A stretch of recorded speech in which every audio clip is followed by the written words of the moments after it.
Agustus 2025 keluar keputusan Menteri Perhubungan mengizinkan 3 bandara menjadi bandara khusus yang menariknya boleh mengangkut penumpang dan barang-barang yang kepentingan bisnis perusahaan tersebut. 1 adalah Morowali, 2 Wadebai, 3 adalah Pelalawan, APP. Pak Safri Samsudin dari oligarki masuk Morowali. Morowali itu bubur panas, paling panas tuh. Dan mulai langsung tengah, konferensi pers bandara menyatakan adalah negara-negara itu betul-betul bubur panas tengah. Pak Prabowo sudah menyuruh anak buahnya, aku makan bubur panas dari pinggir ya, kau makan di tengah. Aku lindungi kalian.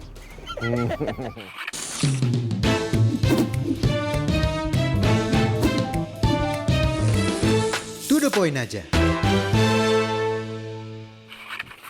Halo Sobat Sindo, jumpa lagi di To the Point aja. Di Morowali, kawasan industri kian memanas. Ada sebuah bandara yang beroperasi tanpa batas.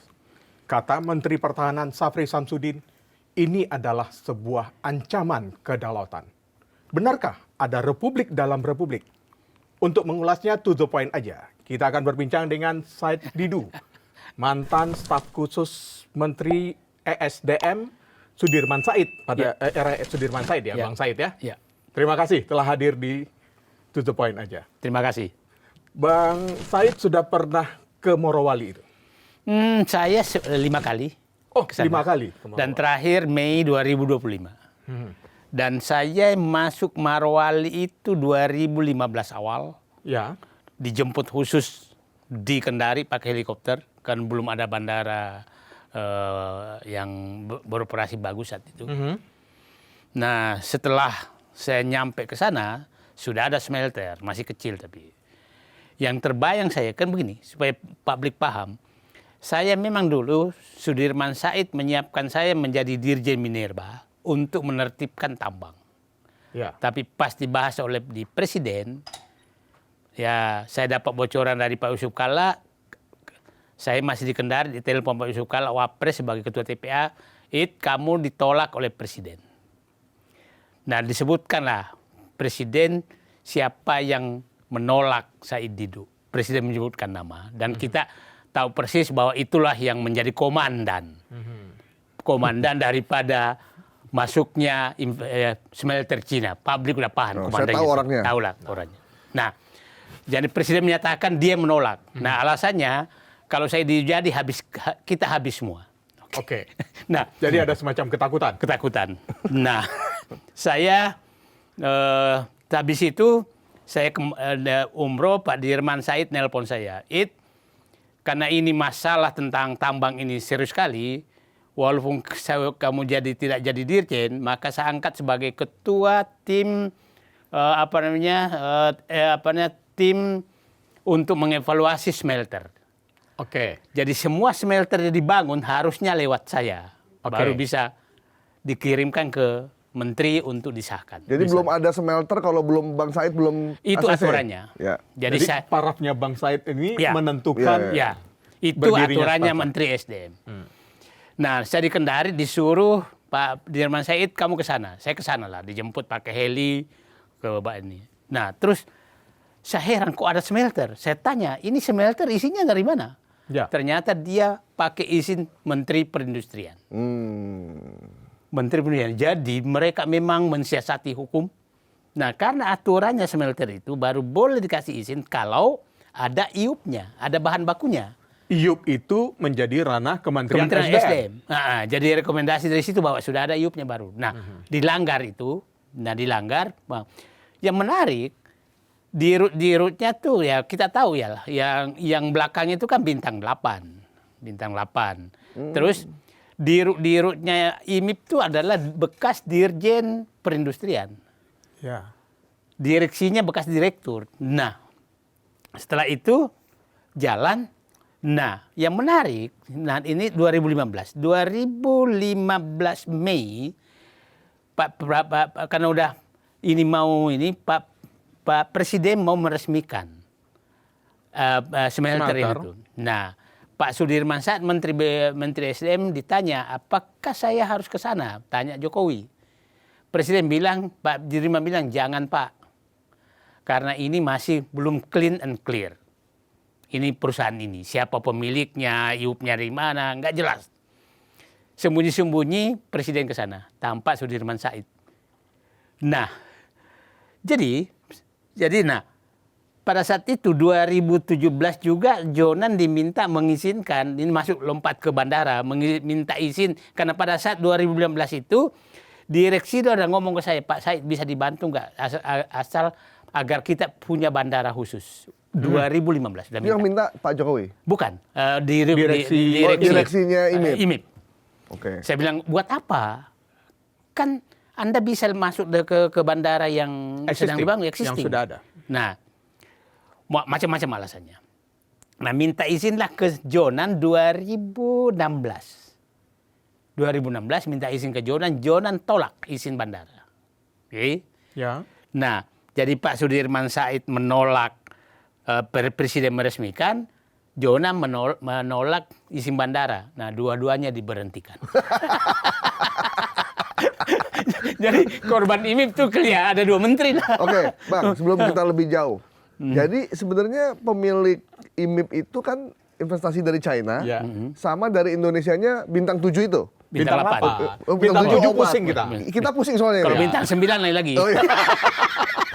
Ya, berarti bintang 8. Nah, bintang 8 tuh isinya orang Indonesia. Orang Indonesia. Nah, Dan banyak purnawirawan katanya. iya banyak. Kan kita Makanya yang kenal. Bang Said nyebutnya bintang-bintang gitu Iya, ya. bintang-bintang. Bintang bukan cuma 4 kalau TNI. Nah, mungkin 8 orang kali di dalam, makanya bintang 8 namanya. Oh iya. Terbangunlah semua, dan saya 2015 ke sana, 2025 ke sana. Jadi Marwali itu paham betul saya apa yang terjadi di sana, dan terus terang menurut saya inilah miniatur perampokan pengambilan aset negara dengan dibungkus hilirisasi dan investasi. Itulah miniatur. Tapi kita harus ingat, bukan hanya Marwali loh yang banyak. Timah yang jelas, Pak Presiden udah clear, Bangka Belitung. Kemudian Marwali itu panjang tuh, masih masuk ke Sulawesi Tengah, Palu apa segala. Kemudian ada Wadebai di Maluku Utara. Iya, Wadebai di Maluku Utara. Itu 20.000 hektar. Itu tidak ada yang bisa masuk sama sekali. Itu betul-betul negara dalam negara. Yang belakangnya juga informasinya bintang 8 juga. Sama China juga? China juga sama. Beda Konsorsium yang sama. Konsorsiumnya sama. Nah, konsorsium China ini kita nggak bisa karena harus diaudit siapa sebenarnya di belakangnya. Iya. Karena itu ada macam-macam dalamnya. Nah, yang setelah itu kita harus ingat lagi ada Mempawah loh, boksit. Ada kawasan industri untuk energi apa di Kalimantan Utara. Yang kita tahu pemainnya juga. Dan itu pidato Menko Investasi saat itu, Luhut Binsar Panjaitan menyatakan ini adalah bagian dari rangkaian kalau jembatannya Cina itu. Itu. Ya belt itulah. Oh iya. One Belt, One Road. One Road. Nah, itu disebutkan itu. Nah, kita harus ingat juga ada di Pelelawan. Yang ada bandara khususnya juga. Yeah. Pelelawan itu Asia Pulp and Paper. Ya, betul. Ya, kita harus ingat juga bahwa ada kasus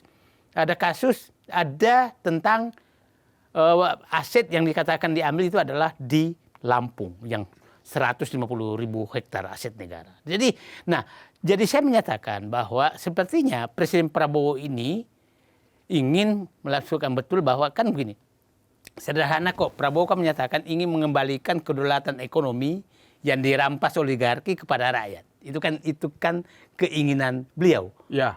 Nah, saya melihat sepertinya itu yang mau diwujudkan. Nah, jadi kalau sebenarnya sederhana sih menurut saya, kalau Presiden Jokowi kemarin yang penting investasi, kedaulatan nomor 2. Ya, ramah investasi, abaikan kedaulatan. Tapi Menteri Pertahanan Syafri Samsudin menyebutkan ini adalah ancaman kedaulatan. Nah, artinya kedaulatan yang utama. Kedaulatan menurut saya begini. Kedaulatan itu kan ada kedaulatan keamanan dan kedaulatan ekonomi. Oke. Nah, saya lihat Pak Syafri menyatakan saya harus mempertahankan kedaulatan ekonomi. bukan kedaulatan keamanan loh ya. Jadi operasinya kemarin itu operasi untuk kedaulatan ekonomi. Nah, jadi dan itu oke saja. Makanya yang muncul kan bukan Menteri Pertahanan, bukan Syafri Syamsuddin sebagai Menteri Pertahanan. Kemarin ada hanya tempat latihan militer, tapi saya paham itu ditumpangi aja. Latihan coba bayangkan ya, latihan militer di Bangka Belitung itu 41.000 prajurit loh.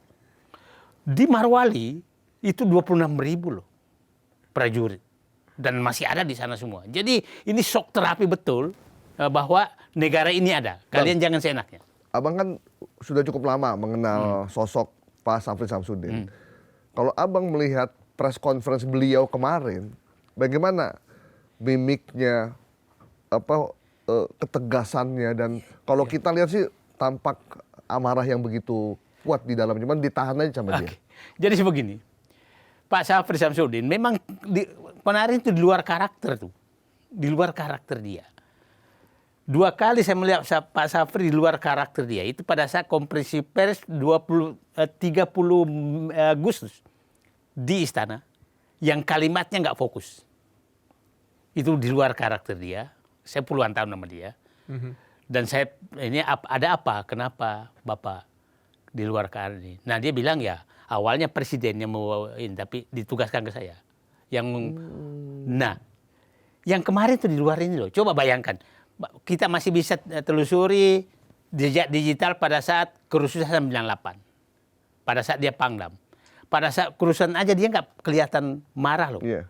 Kemarin marah sekali. Nah itu dia tidak pernah kelihatan marah di publik. Walaupun marah di dalam. Yang kedua, Pak Syafri itu prinsipnya kerjanya jangan pernah mengganggu pekarangan orang. Kemarin itu mengganggu loh pekarangan orang. Karena menyebutkan ini tidak melaksanakan fungsinya, itu kan akhirnya kebakaran jenggot ke Kementerian Perhubungan. Ya kan? Kementerian Keuangan kebakaran jenggot, semua kebakaran jenggot. Itu baru pertama Pak Syafri karakter itu keluar. Nah, dia menyebutkan semuanya. Ya, menyebutkan semuanya bahwa ini nggak ada, ini nggak ada, ini nggak ada. Nah, terus kesimpulannya ada negara dalam negara. Artinya ada sesuatu masalah sangat serius. Dan saya pahami kalau Pak Syafri melakukan, saya yakin ini perintah presiden. Yakin betul saya. Karena di luar karakternya, di luar karakter, aslinya ya. Di luar karakternya. Dan bisa saja Pak Prabowo kan sudah menyatakan terus serahkan nomik. Dan itulah menurut saya Morowali itu adalah praktek paling sempurna secara ekonomi. Paling sempurna. Paling sempurna secara ekonomi. Bang, bisa digambarkan nggak? Sebenarnya di Morowali itu ternyata banyak masyarakat yang tidak tahu. Begitu Pak Syafri ngomong, baru mereka pada Google. Sebenarnya di Morowali itu pabrik smelter, apakah nikel, apakah baterai, sebenarnya ada apa sih di sana? Jadi kalau Bapak lihat kompleks itu kan itu mewah sekali. Luas mungkin sekarang udah sampai dulu 2.000 hektar mungkin lebih sekarang. Nah di dalam itu kan ada smelter yang mengolah ore menjadi nikel batangan. Yang itu yang diekspor. Terus ada juga pabrik bajai diolah menjadi baja di dalam situ. Baja stainless steel di dalam situ. Ada juga. Nah dan itu jangan inilah, nggak ada yang bisa masuk.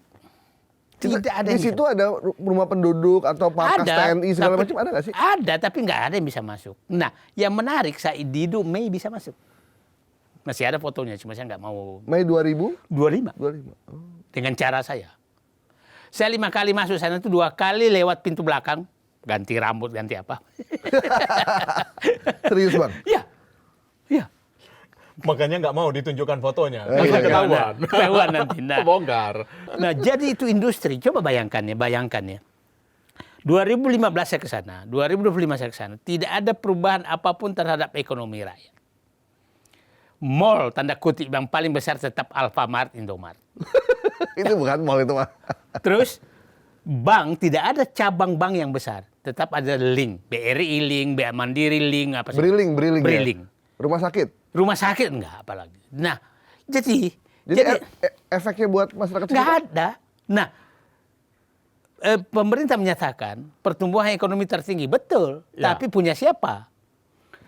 Dan pernah Pak Luhut menyatakan 500 triliun lebih setahun yang hasil dari timah. Ya, Kalau udah 10 tahun berarti 5.000 triliun dong. ya betul. Terus apa yang tinggal?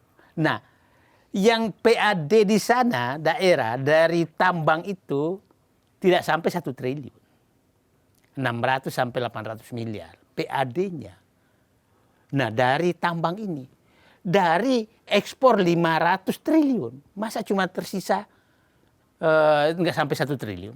Nah, ini fakta itu semua. Nah, karena apa? Karena begini, bayangkan Pak, dikasih karpet merah, investorsinya tuh bebas pajak 30 tahun, Ya, ya kan? Terus mesin-mesin bebas masuk. masuk, betul. Nah, terus tenaga kerja asing bebas. Terus banknya juga bank mereka. Jadi tidak ada yang tinggal memang. Nah, itulah dikatakan Pak Faisal Basri almarhum. Awalnya kan menyatakan 2-3% tertinggal. Tinggal di Indonesia. Setelah dimasukkan subsidi listrik, maka minus. Karena dia beli batu bara yang disubsidi. Ya kan? Jadi kalau dia beli harga ini, Harga sesuai dengan harga pasar. harga pasar, maka sebenarnya dia, nah itulah menyatakan bahwa sebenarnya, mohon maaf, rezim Joko Widodo yang pelaksananya dikomandani menteri sangat berkuasa saat itu sebenarnya sudah merugikan negara sangat besar karena negara tidak dapat apa-apa dari situ. Nah, angka dari Pak Faisal Basri sangat jelas. Nah, jadi tapi kita harus lihat yang paling bahaya menurut saya itu bukan bandara, pelabuhan. Ya. Pelabuhan Apa, itu Bang? sangat besar. Pelabuhan juga sama. Sama. Pelabuhannya tuh nggak ada yang bisa masuk. Dan itu pelabuhan itu dekat sekali alusnya dekat sekali. Jadi cuma belok sedikit lah masuk Alki. Alki langsung bebas kan. Itu artinya dekat sekali laut bebas. Nah, saya menyaksikan pada saat itu ini pelabuhan tuh siapa yang jaga? Nah, Pelabuhannya pelabuhan khusus IMIP juga? IMIP juga.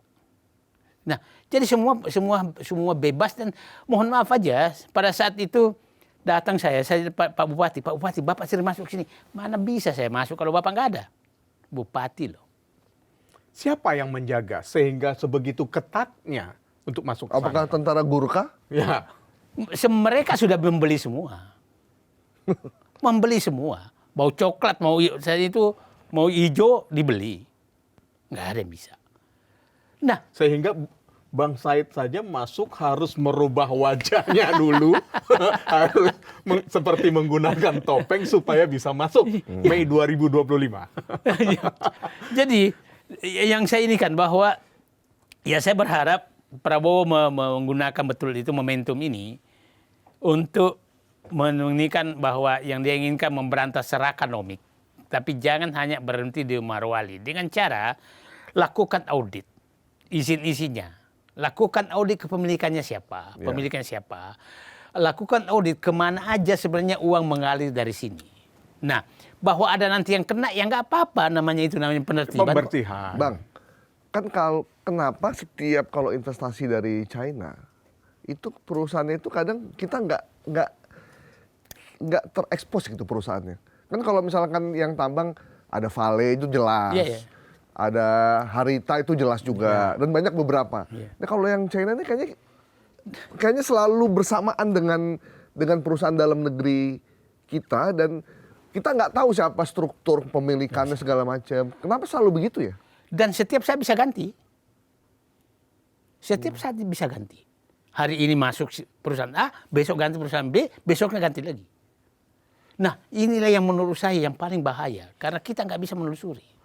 Kalau setiap saat bisa diganti, perizinannya seperti apa, Bang? Nggak perlu lagi, karena dia dimain di saham. Oke. Dia mengambil saham, akuisisi. Akuisisi kan selesai bahwa kalau akuisisi tinggal lapor kan. Ya. Sekarang izin kemarin si A, aku sekarang akuisisi, maka aku punya izin. Gitu. Nah, itulah menurut saya yang kenapa memang perlu orang kuat sekali menurut saya. Saya katakan bahwa Presiden Prabowo itu memang kalau dulu saya katakan butuh 10 Purbaya, maka saya menyatakan butuh lagi itu memberantas serakanomik. Dan saya melihat baru 4 menteri yang melakukan itu. 1 Safri Samsudin, 2 Amran Sulaiman, 3 adalah Rosan, mulai, yang keempat Purbaya. Nah, sementara perampasan ini itu terjadi di serakanomik ini 1 ATR BPN. Oke. ATR BPN ini saya tahu persis, saya nggak bisa mengharap menteri ATR BPN, teman saya lama. Tapi saya nggak bisa mengharap bisa menjadi pemberantas serakanomik. Yang kedua, Menteri Kehutanan. Ya kita tahu, Sekjen Partai, ya, Raja Juli.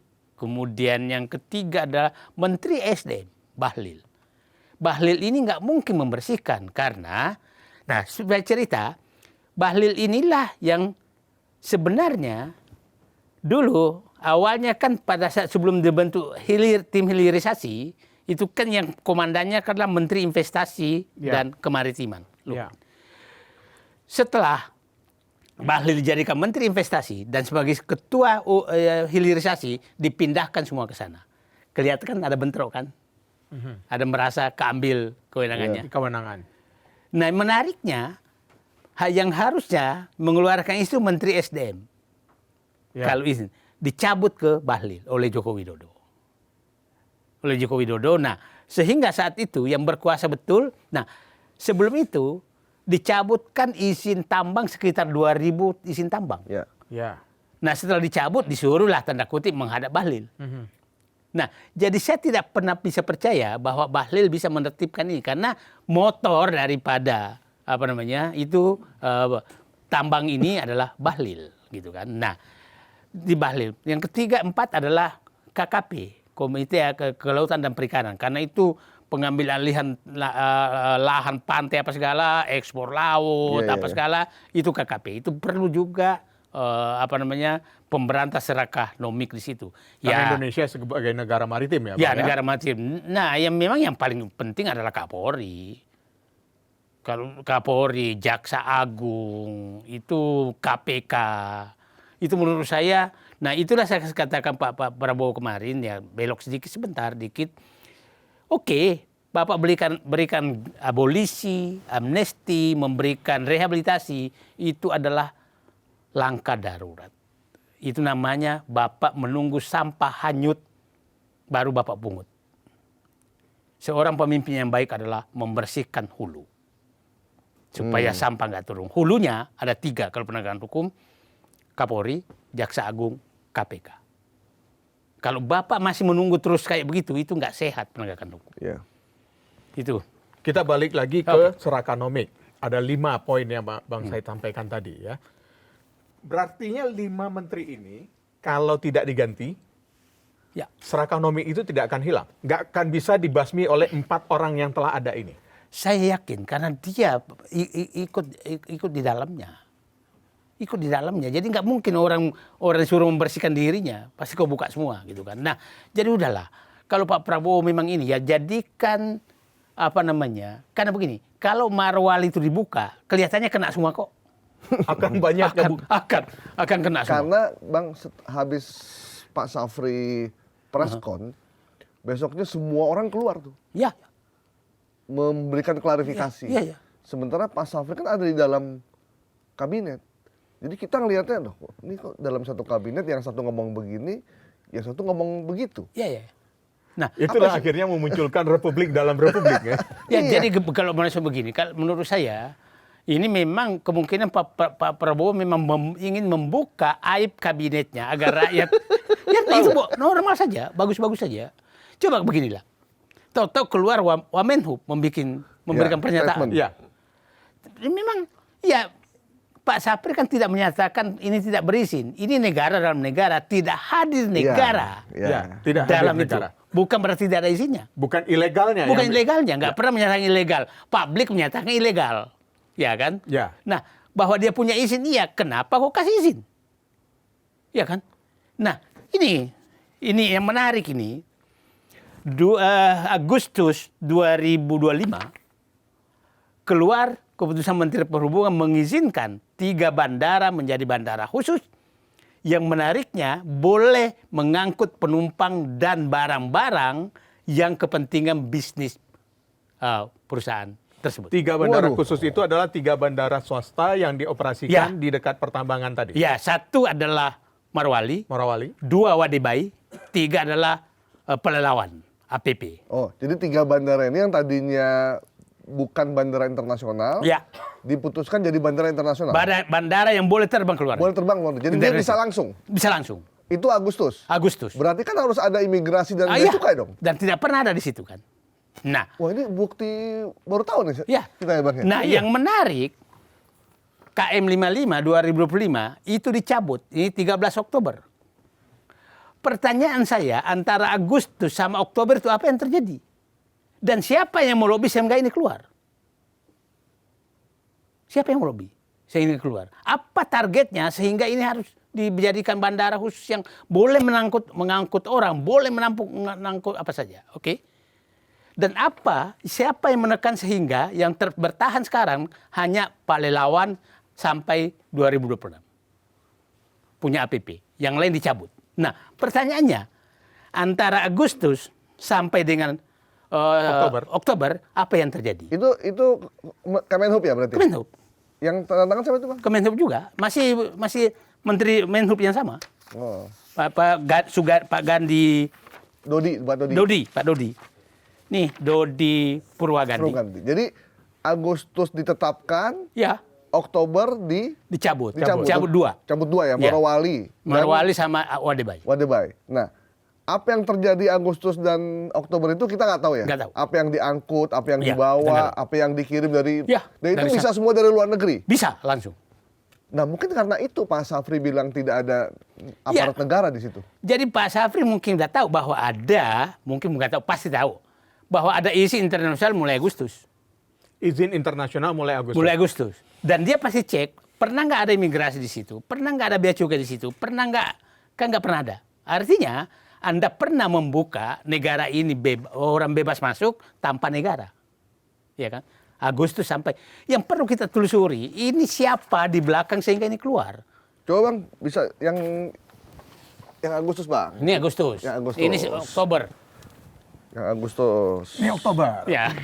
Ini kita bacain ya. Keputusan Menhub Republik Indonesia KM 38 tahun 2025 penggunaan bandar udara dapat melayani penerbangan langsung dari dan atau ke luar negeri. Ya. Berarti kalau ada pesawat dari Cina, Haiti, jangan Cina lah Bang, jangan Cina mulu kita, Haiti lah ya. Kan negara gangster ya. Meskipun negara gangster, dia lolos Piala Dunia Bang. Jadi Haiti bisa datang langsung ke Morowali tuh. Coba baca bandaranya di pasar berapa tuh? 3 bandara. Dan fungsinya. Saya suka negara ini, bisa bikin putusan kapan aja ya. Ada nama bandara. Bandaranya menetapkan beberapa bandara udara khusus yang dapat melayani penerbangan langsung dari dan atau keluar negeri dalam keadaan tertentu dan bersifat sementara sebagai berikut. Bandar udara khusus Syarif Harun Setianegara Kabupaten Pelalawan Riau. Bandar udara khusus Wadebai Kabupaten Halmahera Tengah Provinsi Maluku Utara dan Bandara khusus Indonesia Morowali Industrial Park IMIP Kabupaten Morowali Provinsi Sulawesi Tengah. Kedua, penerbangan ini langsung ke luar negeri diperuntukkan untuk medical evacuation, penanganan bencana dan atau pengangkutan penumpang dan kargo untuk menunjang kegiatan usaha dan pokoknya. Jadi nomor 1, 2 tuh buat ini aja buat pemanis saja. Karena kan nggak ada bencana dan nggak ada hal yang urgent lah gitu. Ya. Ini diresmikan. 13 Agustus. 13 Agustus ya. 13 Agustus. Nah, ini untuk Sobat Sindo ya, untuk di tanggal 13 Oktober, arti persis ya, 13 Agustus, ini 13 Oktober. Nggak tahu Oktober berapa, 25 kayaknya. Tanggal 13 juga Bang, 13 juga. Sama tanggalnya Bang. Di sini hanya menetapkan bandar udara khusus Sultan Syarif Harun Setianegara, Kabupaten Pelalawan, Provinsi Riau. Hanya tersisa 1. Betul. Yang tadinya ada 4, 3, hanya tinggal Pelalawan yang bisa langsung. Poin keduanya, penetapan putusan yang keduanya sama, diperuntukkan kegiatan angkutan udara niaga tidak berjadwal dan angkutan udara bukan niaga dalam rangka medical evacuation, kemudian penanganan bencana, dan atau pengangkutan penumpang dan kargo untuk menunjang kegiatan usaha pokoknya. Ya. Artinya yang dua Nggak lagi. Yang baru sudah nggak aktif lagi. Oke Bang, berarti kalau bandara internasional itu yang tadi ya, dari luar negeri pesawatnya bawa pesawat jet pribadi apapun bisa langsung ke sini tanpa harus lewat Makassar atau bandara Morowali yang dikelola Pemda ya. Ya. Tapi ini ada tembusannya nih Bang, tembusannya ke Seknek, Menlu, ada Menkes, Menq dan juga Menhan juga nih ditembusin nih. Jadi yang menjadi pertanyaan saya kemudian Bang Said, ini sebenarnya pada saat Abang main ke Morowali, jauh nggak sih Bang antara, ya saya membayangkan Morowali tidak terlalu luas.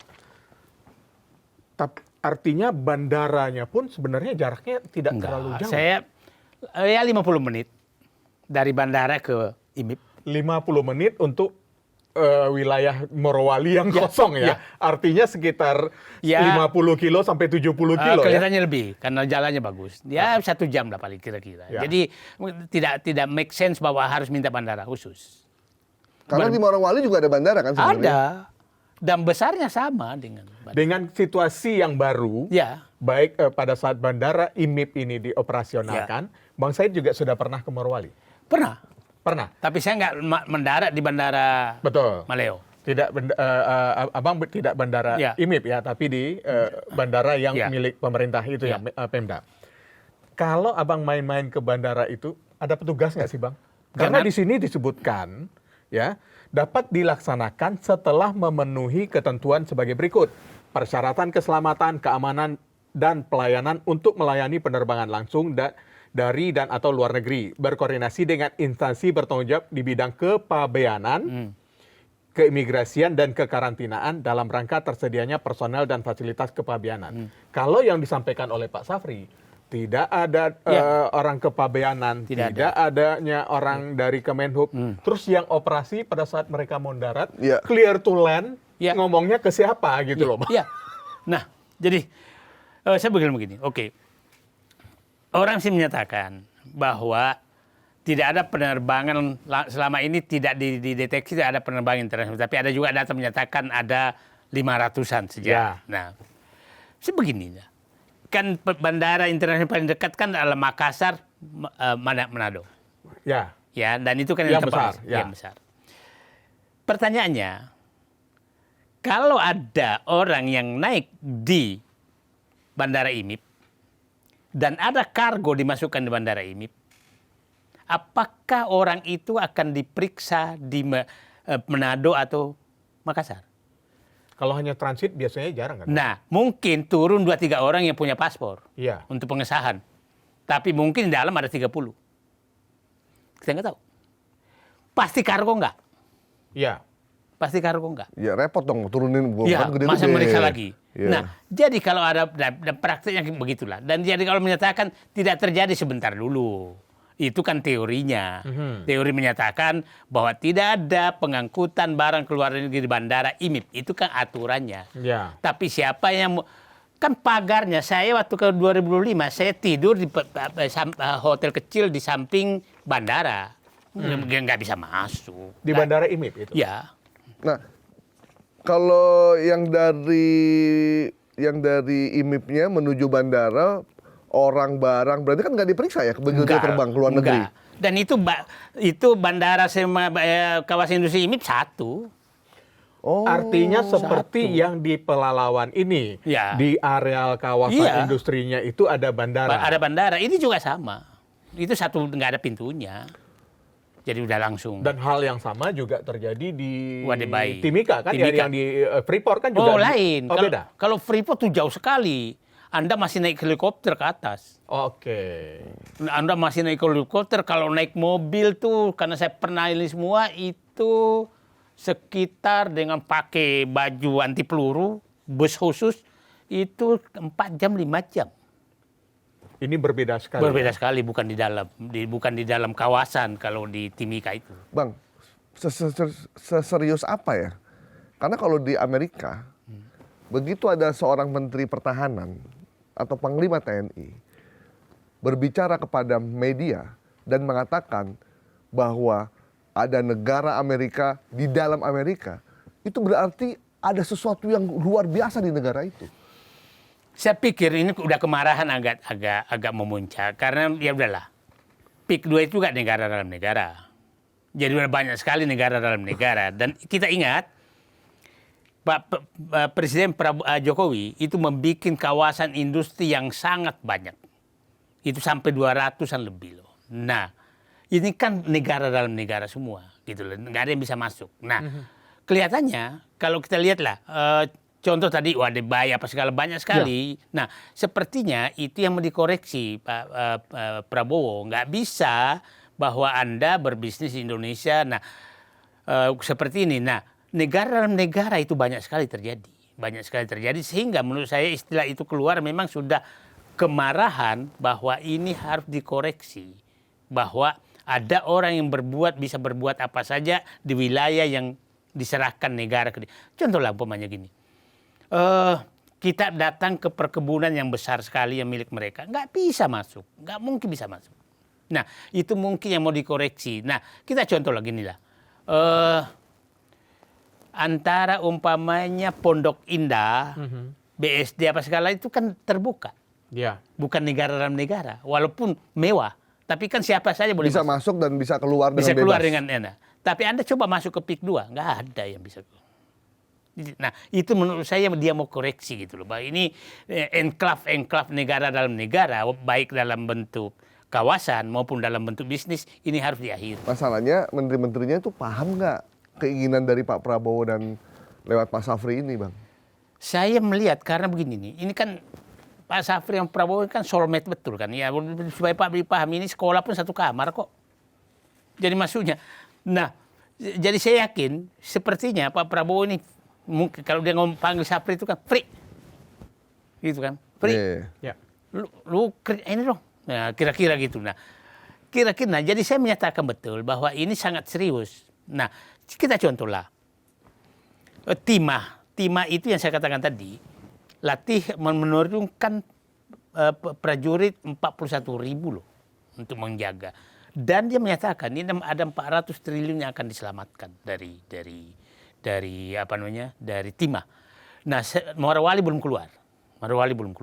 Itu berapa yang harus diselamatkan. Nah, saya melihat ini udah serius banget karena begini, seriusnya ini penting karena Prabowo menghadapi kesulitan keuangan yang sangat besar gitu. Nggak mungkin bisa mendapatkan fiskal untuk nah, siapa tahu dia lihat dibebani utang oleh Joko Widodo 24.000 triliun dari hanya 8.000 triliun menjadi 24.000 triliun. Dibebani pembayaran utang dulu waktu pas Prabowo Jokowi masuk hanya 400 triliun, 300-400 triliun per tahun menjadi 1.600 triliun. Jadi besar sekali. Nah, ini kan yang mau dicari sumber supaya utang ini dibayar deh. Nah, mungkin itu tujuannya. Nah, saya begini, Bang. Siap. Kan Pak Prabowo bilang kemarin Pak Prabowo udah bilang tertibkan tambang manapun yang tidak sesuai dengan aturan hukum. Kan seharusnya nih menteri-menteri beliau itu langsung fokus tuh. Harusnya kan begitu kan? Menteri-menteri terkait. Iya, semua tuh Kapolri, Jaksa Agung, semua tuh Menteri Perindustrian, Menteri Pertahanan, Keuangan, Menteri SDM segala macam harusnya kan satu kata gitu. Ini kok kita ngelihatnya atau jangan-jangan sudah terbaca tidak akan ada yang jalan, mungkin ada yang jalan tapi ada yang cuma setengah hati menjalankan, akhirnya dimunculkanlah sosok baru yang teman sekelas tadi, giliran lu yang gebuk. Karena gitu. Gini Bang, kita punya tambang banyak sekali dan kekayaan kita tuh melimpah banget. Cuman kan rasa dari impact tambang ini nggak terasa buat masyarakat. Sampai Pak Mahfud bilang kalau korupsi tambang ini setengahnya aja dikurangin, itu tiap orang Indonesia itu bisa dapat 10 juta per orang. Jadi saya bilang begini, the last resortnya Indonesia itu hanya tambang untuk menyelamatkan ekonominya. Nggak ada lagi. Bayangkan kita dulu habisin hutan, kayu. Betul. Setelah habis kayu, kita habisin minyak. Habis itu masih ada batu bara. Saya nggak tahu lagi, ikan pun diambil, udah habis. Ya. Udah habis. Udah. Ikannya diambil kapal asing. Kapal asing. Begitu ditanya, kenapa kamu masuk ke wilayah kita? Ikan kami pindah ke... kita ngejar ikan kita yang masuk wilayah Indonesia. Ikan lewat. Ya, silakan ambil. Jadi, nah saya melihat Pak Prabowo memang tidak ada pilihan kecuali menertibkan ini. Dan nah itulah kan begini. Kan pidatonya kan jelas. Hai bintang-bintang yang di belakang ini, aku hadapi kalian. Hai pimpinan parpol, aku hadapi kalian. Ya. Udah clear. Angkat bendera perang kepada para pelindung-pelindung ini. Dan udahlah. Saya paham betul, cuma nggak enak di peringkat publik. Itu memang bintang yang di belakangnya mereka. Nah, itulah menurut saya kenapa. Karena biasanya kalau tentara walaupun SIM kalau bintangnya nggak setara tidak berani ya Pak Safri naikkan bintangnya bintang 4. Saya pikir hanya tujuannya itu untuk bisa untuk itu tujuannya. Karena tapi ingat ya ini strategi sangat bagus. Pak Safri kan dimunculkan sebagai Ketua Dewan Pertahanan Nasional bukan sebagai Menhan. Ya. Ketua harian. Ketua harian Dewan Pertahanan Nasional. Benar. Ketuanya Presiden. Presiden, betul. Jadi, tadi pertanyaannya, kenapa menteri-menteri lain tidak bergerak? Satu, saya pernah ketemu menteri yang memberantas judi online, teman saya. Kenapa kau nggak berantas? Susah bos, pemainnya mereka semua, backingnya. Keguling kita. Nah, sampai ngomong begitu. Nah, cobalah. Tadi kan saya katakan, apakah kita bisa mengharap bahwa Nusron Wahid akan berdiri di depan? Ya. Apakah kita bisa mengharap Raja Juli akan berdiri di depan? Apakah kita berharap Bahlil berdiri di depan? Apakah kita berharap Menteri KKP berdiri di depan? Dan saya bilang, kalau ada yang mau masuk seperti ini, maka dia memang orang bersih dan pakai kaca pembesar pun melihat debu di dalamnya. Nggak ada. Itu yang berani. Kalau ada, gampang dibuka. Nah, mereka memilih, udahlah, lu aja yang maju. Hanya mungkin Pak Prabowo menganggap ya lu free lah yang melit ini. Ya.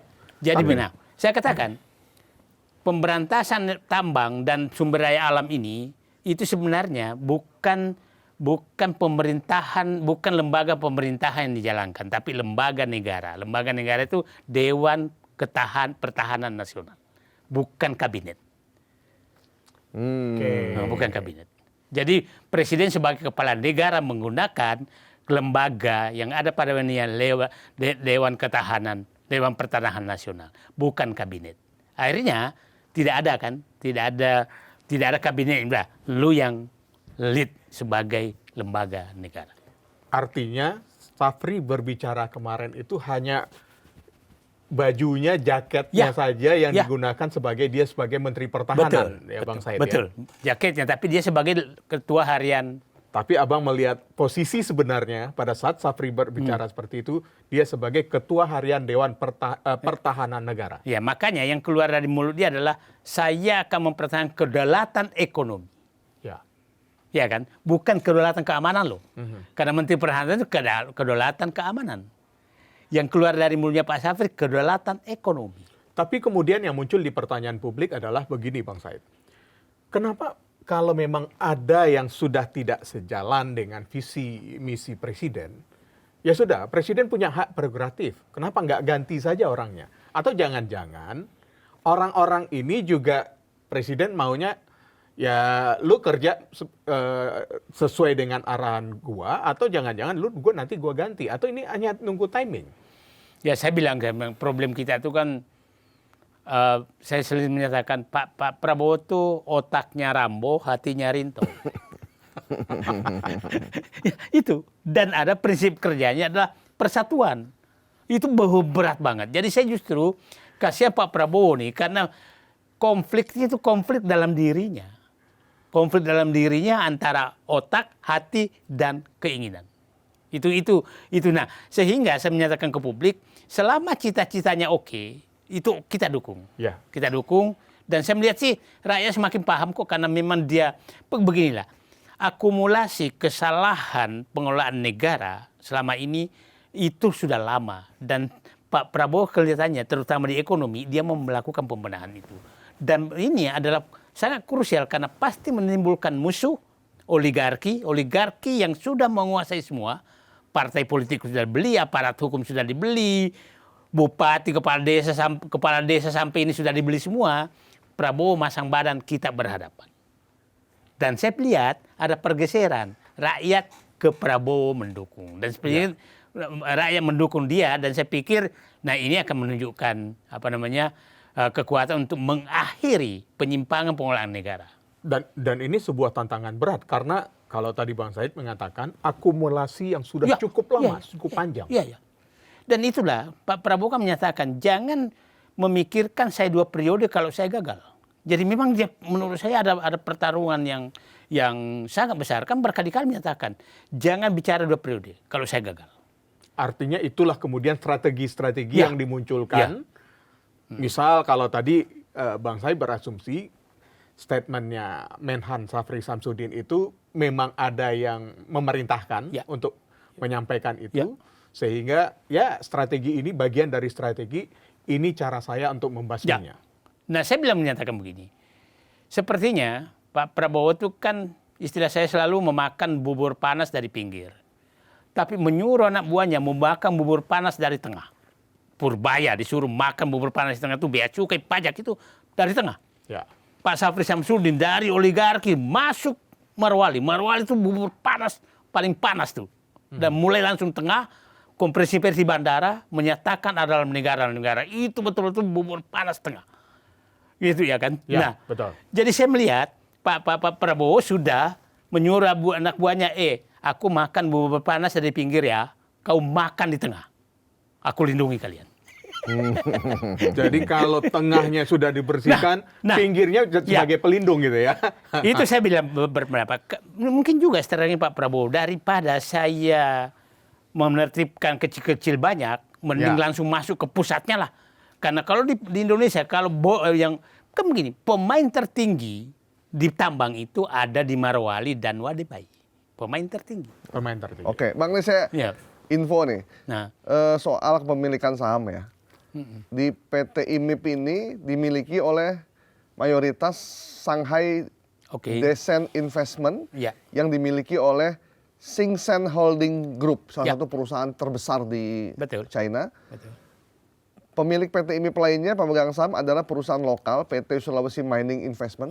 Kita juga belum tahu nih siapa saja orang-orangnya. 25%. Dan kalau Descent ini punya 49,69%. Kemudian PT Bintang 8 Investama dengan porsi 25,31%. Kita juga udah ada tersebar beberapa pemegang saham dari Bintang ini. Bila ditelusuri lebih jauh, saham perusahaan lokal PT Bintang 8 Investama juga masih terafiliasi dengan perusahaan China. Kemudian ada catatan terkait dengan Wadebai. Wadebai pun juga sama dimiliki investasinya oleh Xingchen Group di Indonesia. Jadi perusahaan yang sama ini di Wadebai karena cara dan gaya pengelolaannya juga mirip ya. Dia melakukan kayak benteng gitu, tertutup dan tidak boleh ada orang bisa masuk. Jadi selain mengembangkan kawasan industri di Morowali melalui IMIP, grup ini juga membangun fasilitas smelter nikel serupa di Halmahera yang berada di bawah naungan Indonesia Wadebai Industrial Park. Jadi semuanya satu. Saya pikir tadinya park itu cuma taman untuk bunga-bunga. Ternyata ada park itu ada taman yang isinya nikel gitu dan lain-lain. Jadi memang gaya caranya memang sama ya modelnya. Jadi saya pikir begini. Kalau Pak Prabowo tegas itu pasti juga perusahaan Cina mau menyesuaikan dong. Jangan ada pemungut rente di dana. Karena begini, saya ketemu mereka juga yang profesional itu. Dia bilang, kami juga capek diperes penghubung-penghubung ini. Penghubung-penghubung ini menghabisi. Dia bilang begini, bisa nggak saya bilang, kalau Anda bisa menaikkan nggak pendapatan negara 30%? Bisa. Tanpa menaikkan pajak? Tanpa. Apa? Bantu kami berhenti diperas. Jadi Itu sebenarnya. Sebenarnya mereka mau ya Mereka kalau mau berbisnis dengan cara yang biasa aja. Dengan biasa saja. Cuma dia tahu pada saat itu kan kalau nggak lewat menteri yang maha kuasa nggak bisa lewat. Yang maha berkuasa. Yang maha berkuasa. Maha berkuasa. Pada saat itu. Pada saat itu. Gitu. Yang jabatannya banyak sekali, Banyak sekali. 27 atau 21, nggak tahu saya. Bang, kenapa kok di Indonesia nggak seperti Malaysia? Kalau di Malaysia itu perusahaan migas misalkan, rata-rata semua perusahaan yang pengen berinvestasi melakukan pengeboran di Malaysia, itu dia harus kerjasamanya dengan Petronas. Betul. Sehingga Petronas itu menjadi perusahaan yang sangat besar. Betul.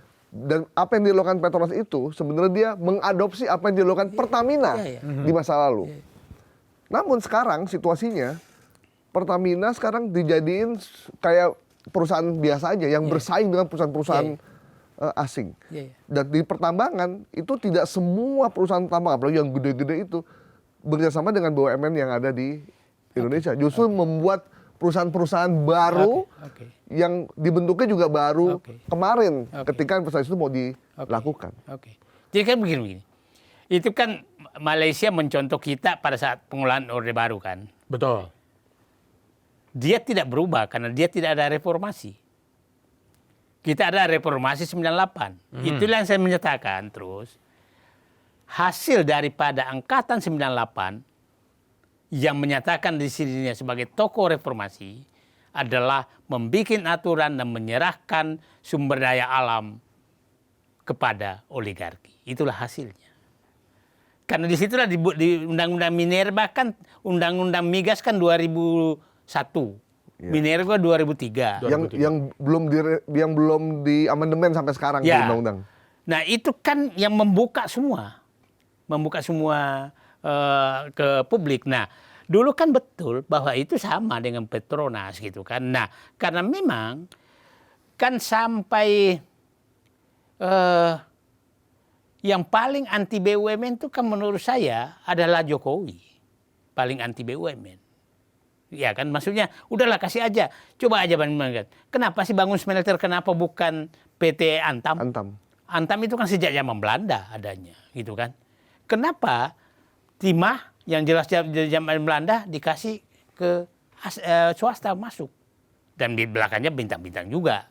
Nah, jadi saya melihat sekarang ya ini rusaknya semua pada saat reformasi. Ingat nggak waktu ini? Itu semua namanya tambang batu bara itu kan miliknya miliknya PTBA dulu. PTBA. Ya. Nah, 2021 itu berlaku Undang-Undang Minerba bahwa semua tambang itu harus kembali ke negara 2001 yang berubah jadi IUP dan dikembalikan ke Nah, 2020 diamandemen lah Undang-Undang Minerba. Ya. Nah, jadi mohon maaf yang merusak negara ini, ya mohon maaf, itulah politisi yang merusak. Jadi makanya kalau dengar sekarang DPR itu diam, ya memang pelakunya mereka. Dan perubahan undang-undang itu tidak gratis dong. Iyalah. Ini Tidak gratis maksudnya ada satu kata saja sudah ada nilainya gitu ya. Ya, lah sekarang coba setahu saya hanya satu anggota DPR ngomong loh yang tentang mendukung penertiban tambang ini. Hanya siapa yang Komisi 1 tuh dari TNI, yang lain diem. Diem. Ketua partai juga diem. Nggak ada bicara. Mereka nunggu lihat kayaknya Pak Prabowo gimana ya sikapnya. Nah, dengan berdirinya kalau tadi Bung Gaib mengatakan Bang Said, kan banyak sekali. Kan sudah ada perusahaan-perusahaan kita yang sudah ada ya. PTBA untuk batu bara, kemudian Pertamina perminyakan. Tapi kan kemudian dimunculkan entitas-entitas baru nih. Ya. Memang sengaja untuk menggugurkan perusahaan yang lama yang besar atau karena lagi-lagi seperti undang-undang kata saja ada nilainya. Iya, ya. Karena kalau lewat BUMN susah mendapat nilainya. Kalau lewat swasta kan gampang. Jadi jadi kita menilai nih, Undang-Undang Minerba itu kacaunya itu kan pada saat Undang-Undang Minerba itu bahwa yang memberikan izin adalah bupati gubernur kan. Ya. Nah, akhirnya diobral kan. Ya. Diobral lah. Nah, itu undang-undangnya mulai di situ diubahnya. Nah, yang lucunya pada saat Jokowi ditarik semua ke pusat, Ya. ternyata untuk jualan, bukan untuk memperbaiki. Jadi, nah gitulah. Aduh, saya mau bikin perusahaan ini aja lah, Bintang Kejora. Tujuannya? Tujuan ya Bintang Kejora buat ditambang mana kan, ntar kita cari lah. Karena ini ternyata semakin kompleks jadi yang saya mempermasalahkan. Karena saya pikir ya, pemaham kan saya dulu liputan di SDM Bang. Kalau kita ingin mendapatkan IUP atau ingin mendapatkan izin tambang, itu prosesnya panjang. Ya. Dan perusahaannya juga bukan perusahaan yang baru dibentuk tahun ini, terus besoknya langsung dapat. Iya, iya. Dan langsung bisa bekerja sama dengan perusahaan besar dari luar. Itu nggak mungkin Bang kalau zaman dulu. Nggak mungkin. Kalau sekarang tuh Langsung bisa. langsung bisa gitu. Karena dan yang membuat perusahaan itu ya orang-orang yang di dalam pemerintahan sendiri, yang dia tahu kebijakannya. Oh, ini kayaknya kita punya kebijakan mau bikin ini nih, nikel. Lu bikin perusahaan dah. Iya. Kayaknya begitu nih Bang gayanya. Karena diisi, kan begini nih. Coba ya, dari 4 orang tadi itu, yang menterinya saya bilang bisa memberantas ekonomi, itu nggak ada dari parpol. Sapri, Amran, Purbaya, Rosan. Ya. Artinya bahwa yang kita harapkan masih mau membersihkan negara, memperbaiki negara, bukan dari parpol. Ya. Itu yang sebenarnya harus kita tunggu. Itu ya? yang harus Untuk terutama yang 5 ini. Betul. SDM, itu KKP, kehutanan, BPN, itu jangan dari partai. Nah, faktanya yang berani membackup Pak Prabowo secara total untuk mencapai keinginannya itu menteri yang bukan dari parpol. Ya. Ya. Karena dari parpol itu banyak sekali bebannya. Gitu. Gini Bang. Siap. Ketika Pak Safri menyatakan itu heboh, kemudian beberapa pejabat, beberapa orang langsung melihat aturan. Oh, ini bandara resmi kok, terdaftar di Kementerian Perhubungan. Ya, ya. Sementara dia tidak melihat sebenarnya apa yang terjadi dan sebenarnya makna yang disampaikan oleh Pak Safri itu kayak apa gitu. Nah sekarang nih pertempurannya adalah yang satu bilang ini resmi, sudah tercatat. Ya. Yang satu bilang ada negara dalam negara. Sehingga nih kan perlu segera diluruskan nih supaya kita juga tidak, publik juga bisa jelas nih. Nah sekarang apa yang sebenarnya harus dilakukan oleh Pak Prabowo maupun menteri-menteri terkait? Saya bilang begini, resmi, kalau itu terjadi perampokan artinya meresmikan perampokan dong. Jadi kita tidak bisa lagi membahas apakah isinya resmi atau tidak. Yang jelas adalah kemungkinan besar bisa terjadi perampokan, kedaulatan ekonomi hilang. Ya. Ya kan itu substansinya sebenarnya. Yang dipersoalkan Pak Safri kan tidak menyatakan tidak punya izin. Ini kedaulatan ekonomi sudah hilang karena negara tidak hadir. Ya kan? Nah, yang pertanyaannya, kalau Anda mau kasih izin, apa urgensinya kok kasih izin? Ya. Ya kan? Sementara kedaulatan ekonomi Anda jual. Faktanya tadi keputusan Menteri Perhubungan ujuk-ujuk muncul menjadi bandara internasional bulan Agustus. Ya. Ujuk-ujuk dicabut di bulan Oktober. Artinya ada sesuatu permainan yang terjadi di sini gitu loh. Nah, jadi maksud saya bukan lagi saatnya membahas ini apakah legal apa tidak legal. Intinya adalah apakah kedaulatan ekonomi negara hilang di Marwali. Lepaskan, ada izin apa tidak ada izin. Oke. Kita mau sedikit soal update terkait dengan banjir di Sumatera. Bang, banjir di Sumatera ini terutama di Tapanuli Tengah, itu disinyalir bukan cuma sekadar karena curah hujan yang tinggi. Bukan. Karena banyak video viral, kayu gelondongan yang besar-besar yang udah dipotong itu masuk ke rumah warga. Dan jumlahnya tuh ribuan. Ya. Artinya sudah tambang tidak mendapatkan manfaat buat masyarakat sekitar. Ya. Hutan mereka dibabat untuk industri, tapi bencananya rakyat yang menderita. Ya, saya pikir ini Allah sudah ingin menyatakan bahwa Pak Prabowo betul Anda jalan. Ini kan itu secara ekonomik itu. Secara ekonomik yang bekerja, hutan lindung pun diembat. Gitu kan. Saya kasih contoh aja. Di Morowali itu, 2 kabupaten sekarang pecah, itu panjang pantainya 240 km. Yang belum diserahkan ke asing itu hanya 40 km. Ya Allah. 200-nya sudah? Ya. Gimana negara ini?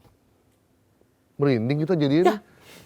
240 km pantai sudah menjadi semua pantai khusus, tinggal 40 km. Itu pun di tengah di kota. Nah, bagaimana negara ini betul-betul diobral demi namanya investasi. Nah, itulah saya sering istilahkan. Yang dibutuhkan investasi untuk membangun Indonesia, bukan membangun di Indonesia. Ya, mereka tuh bangga bahwa dia mendatangkan investor, tapi membangun di Indonesia, bukan membangun Indonesia. D-nya hilang. D-nya hanya satu kata yang 2 huruf, tapi maknanya beda. Maknanya beda dan berdampak yang besar. Membangun Indonesia itu kita harus tanya berapa yang pendapatan negara naik, berapa pendapatan daerah naik, berapa tenaga kerja ditampung, berapa pajak yang saya terima. Terus masyarakat sekitar sejahteranya kayak apa? Nah, itu kalau dia nggak masalah, hanya membangun di Indonesia, bukan membangun Indonesia. Membangun di Indonesia, tapi duitnya buat di sana. Buat di sana. Kalau membangun Indonesia, duitnya di sini. Ya, baik. Terima kasih. Satu terakhir yang saya ini, kita harus hati-hati betul nih, karena saya takutnya betul-betul aset negara ini habis. Saya takutnya mereka semua yang punya jutaan hektar pun sahamnya dijual nanti ke asing. Akhirnya mereka lah yang menjual negara ini ke asing. Dan itu menurut saya Pak Prabowo harus keluarkan kalau perlu perpu dulu bahwa tidak boleh mereka tuh menjual ke asing terhadap, kan kita nggak tahu kumpul di Singapura jual sahamnya. Maka seluruh tanah Indonesia sudah dimiliki asing. Itu juga bahaya. Jadi mereka yang dikasih privilege kebun tambang yang sebesar itu tidak boleh menjualnya ke asing secara berlebihan. Begini, mereka tuh kan begini siklusnya. Minta izin dari kehutanan, minta izin dari ATR BPN, setelah dapat izin maka dia datang ke bank BUMN minta kredit dengan jaminan ini, izin ini, ya kan? Izin ini lewat sogok kiri kanan. Setelah dia mengembangkan ini, nilainya naik, dia jual. Dan dulu yang kita kasih adalah orang Indonesia. Sekarang pindah. Itu yang paling bahaya. Ya. Baik kalau gitu. Terima kasih Bang saya telah hadir di To The Point aja. Ternyata Sobat Sindo, permasalahan yang di Morowali ini bukan hanya sekedar penerbangan semata. Ya. Namun soal penguasaan sumber daya negara. Ya. Disinilah agar kedaulatan negara tidak lagi kandas, publik menanti langkah apa yang akan dilakukan oleh pemerintah untuk mewujudkan cita-cita Presiden Prabowo memberantas serakah nomi. Saya Ika Kesuma. Saya Gaib Marto Sigit. Kita jumpa lagi di To The Point aja berikutnya. Sampai jumpa. Terima kasih.